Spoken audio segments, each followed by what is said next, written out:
This exhibition, this fair, is the most unsustainable industry. Printing things, cover, and then waste. What do we do with waste? Yeah. A package is the visible sign of waste. So how to go into more sustainable business models, and this is the content of the next presentations. Yeah, and you're starting it up. Probably I can say a bit about me. I worked for many IT companies in my past. I have a certain age right now, so I have the luxury to see things from outside. I worked for IBM, I worked for Motorola, I worked for 20 years for Epson in the printing industry. I can tell you the difference between American approach and Japanese approach. So that gives me some reference really to speak about sustainability. This is a bit on my references. I have an influencer channel as well. I'm using YouTube, I'm using social media. These recordings here of these high-level presenters will be all on YouTube, as you will see later on. I want to speak a bit about the footprint. If somebody knows whose footprint this is, or was. Yes. This is the most polluting carbon-heavy footprint in the world. The landing on the moon, Apollo 11, Neil Armstrong, you were absolutely right. It was before you were born. Yes, a bit, yeah? But you have good knowledge to recognize that footprint, yeah? Has anybody an idea what does that represent in terms of carbon tons to get to the moon and to deliver that footprint? Sharon, somehow give me a number on tons. Neil Armstrong's footprint calculated in tons.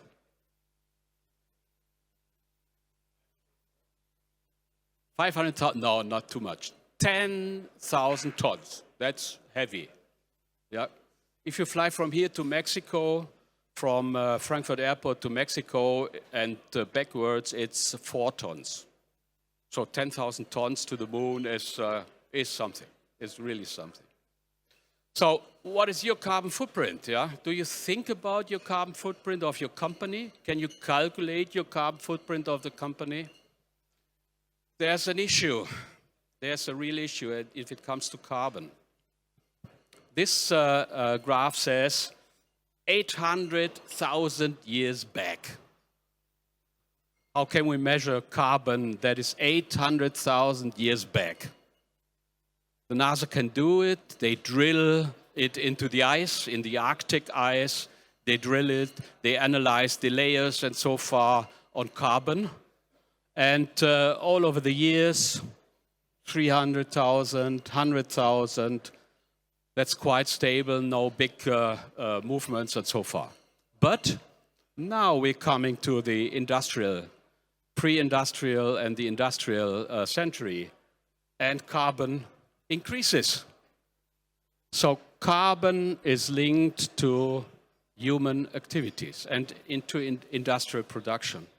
That's quite an interesting graph, showing the story is a bit older than we all think. This is coming from Copernicus. Copernicus is watching the world and measuring temperature.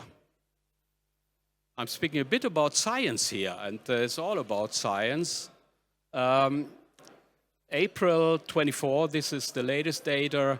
Next week we will see the new data, global surface air temperature and the anomalies.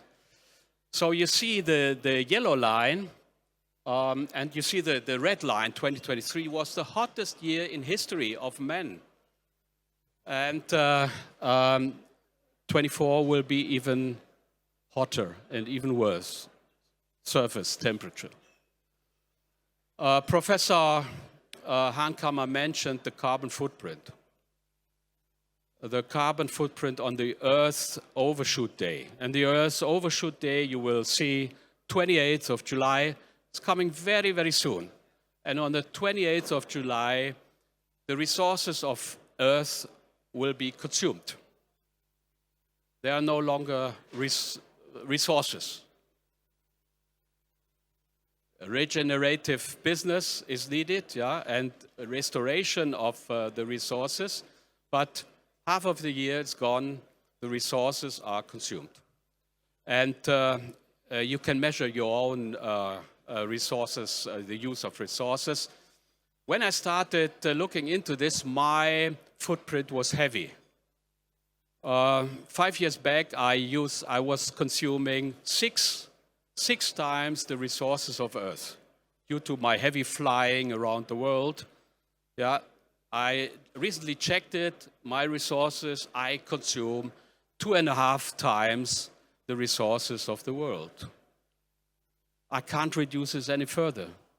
Yeah, that's in the civilized world a given. These are very nice animations to illustrate that holistic approach of the decarbonization. You see here the sea level rise, and this will cause tremendous issues in the future. Things are melting, ice is melting, sea level is rising. Holland will have a big issue. Singapore will have a big issue. The Maldives already suffer sea level rise. And these illustrations as well from Copernicus and NASA, they represent the science. And the science is clear. You can see here, greenhouse gases are increasing, Arctic ice is decreasing, carbon dioxide is increasing, you see mountain glaciers are decreasing, you see ocean is heating up, sea level is increasing, spring snow is decreasing, surface temperature is increasing. So there's so many data available that the science is very clear. And the window to prevent catastrophic climate change is closing rapidly. So what is net zero? There are a lot of companies as well here in this drupa, the big ones. They all have net zero commitments. They have strategies to reach net zero. And what is net zero means remove the carbon emissions from the atmosphere and come to a net zero. But all these companies, they have to admit that they can't achieve net zero without a complete transformation. And the presidents and the leaders of the countries in the world committed to a target. And this is a famous picture because in 2015 there was the global Paris conference on climate change, and they all committed to the famous 1.5 degrees target. But 1.5 is an illusion, is a dream, because it can't be reached. We reached already 1.5 to 1.6, so the carbon is in the air. And this is a warning for all of you. Pace and scale of climate action are insufficient to tackle climate change. It's not me saying this. These are the scientists of the world on the IPCC report year on year. But nobody's listening to them. We need the heavy rain, we need the droughts, we need the bushfires, and we need to see the urgency. I want to speak to actions as well. Yeah? There's a lot of talk around sustainability. You see here, sustainability jargon. Yeah, I listed a few of these, yeah? A few of these. This is all sustainability talks, filling into the overall discussion. There's ESG reporting on environmental, social, and governance, the reporting. Big companies, you see a lot of big companies here, they have all their reporting, ESG reporting, filling in that barrel.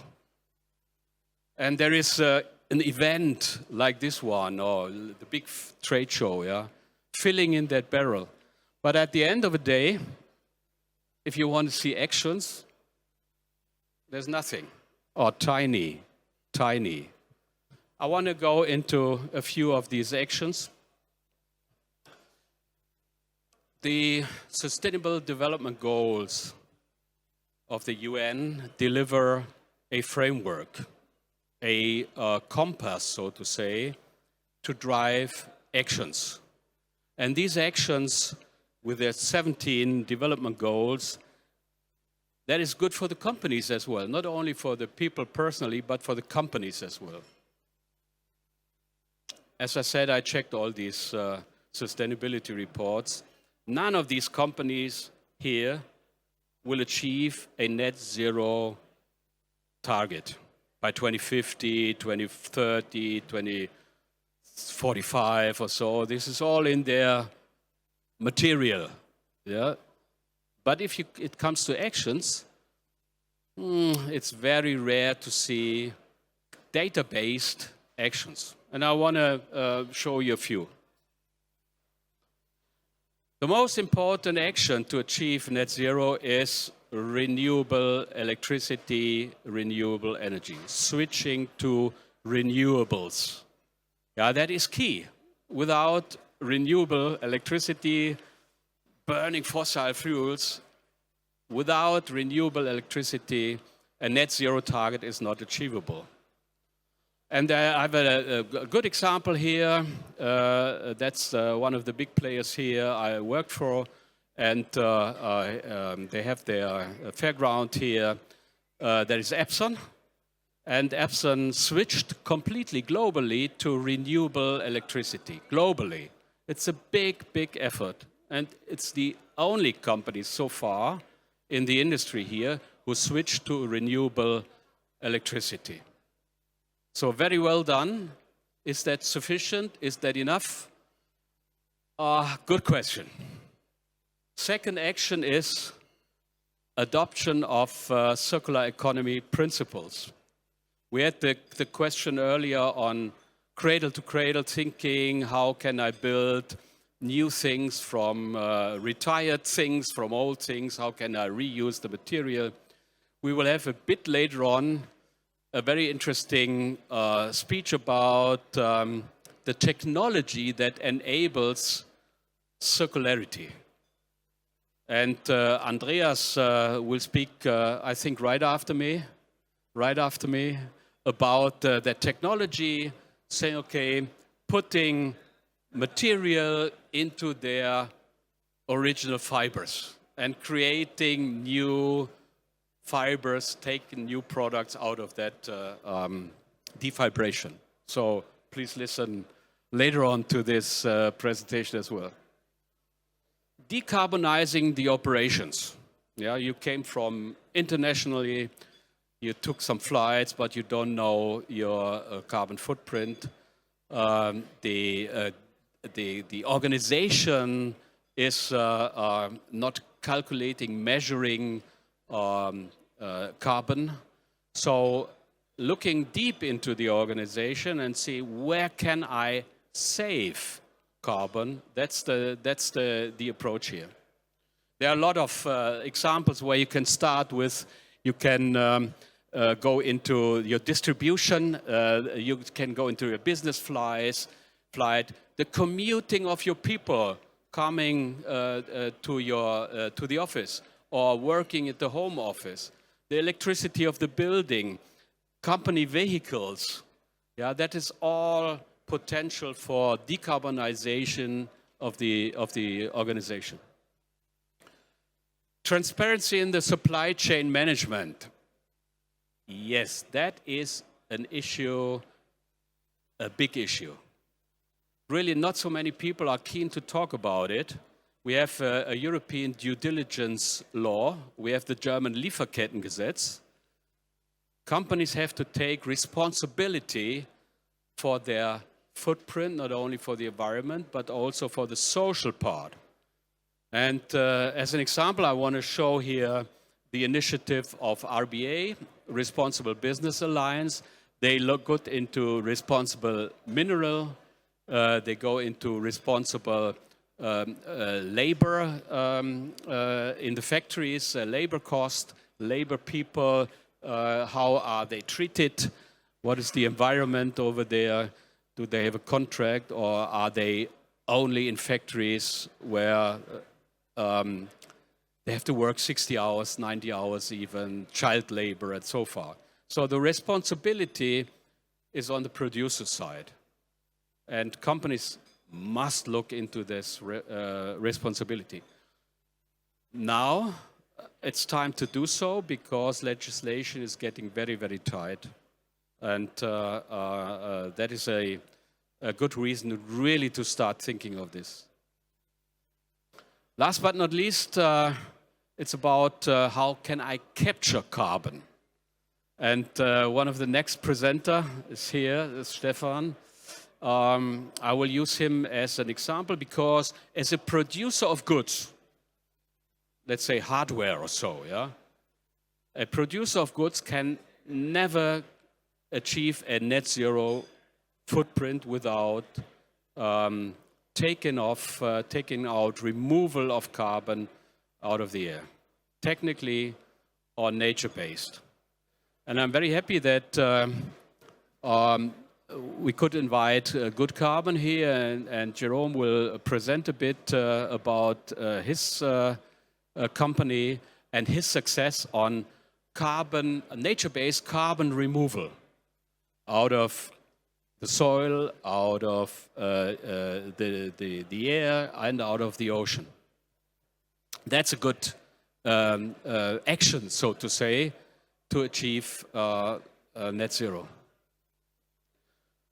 So I'm nearly at the end of my presentation. A bit of a summary says we have to all together have to cut emissions quickly. Otherwise, at the end of the day, we will be dead in 2050. Yeah, but our kids and our grandchildren, they will suffer if we are not acting immediately for a safer, sustainable world. And scale it up. Good things, scale it up, bring it into business models where you can reach profitable business with sustainability actions. Actions are required. So at the end of the day, I want to thank you for joining me on this journey. I have the pleasure to be retired from the industry. I'm speaking to students, I'm speaking to NGOs, I'm speaking to companies right now. And this is a big journey that needs immediate action from everybody. So thank you very much for listening. Thank you.